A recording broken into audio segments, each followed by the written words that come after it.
ئەو وڵاتە کامە بوو کە هەرگیز مام جەلال سەردانی نەکرد. مام جەلال تاڵەبانی یەکەم سەرۆکۆماری هەڵبژێردراوی عێراق لە تەمەنی 15 ساڵیەوە لە مەیدانی خەباتی کوردایەتی و سیاسیدا بوو.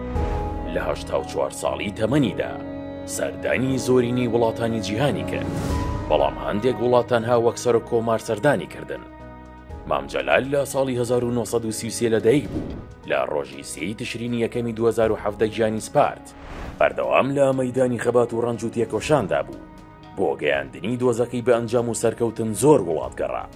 لە هەر شوێنێکی وایەک بۆ پشتیوانی کورد بەدی بکرایە ڕووی تێدەکرد، پێشەوەی ببێتە یەکەم سەرۆکۆماری هەڵبژێردراو لە مێژووی عێراقدا. وەک سیاسەتمەدار و کورتپەروەرێک زۆر وڵات گەڕا، بەڵام چەند وڵاتێکی ئەوروپی هەیە کە مام جەلال تا دوای ئەوەی بوو بە سەرۆکۆمار بە فەرمی سەردانی نەکردن، کە لە نێویاندا ئیسپانیا و رووسیا و هەنگاریا و پۆڵەندا و چیکە بوو.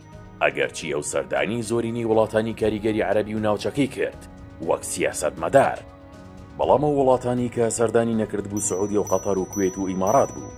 تا دوای وەرگرتنی پۆستی سەرۆکایەتی کۆمار با فەرمی سەردانی هەموو وڵاتانەشی کرد، چی پێش سەرۆکایەتی و چی دوای سەرۆکایەتی.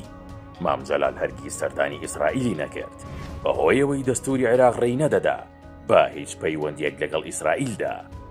بەشێکی دیکەش لە وڵاتانی ئەفریقی هەرگیز مام جەلال سەردانی نەکردن، چونکە بەشێکیان دەرفەتی بۆ نەگونجاو.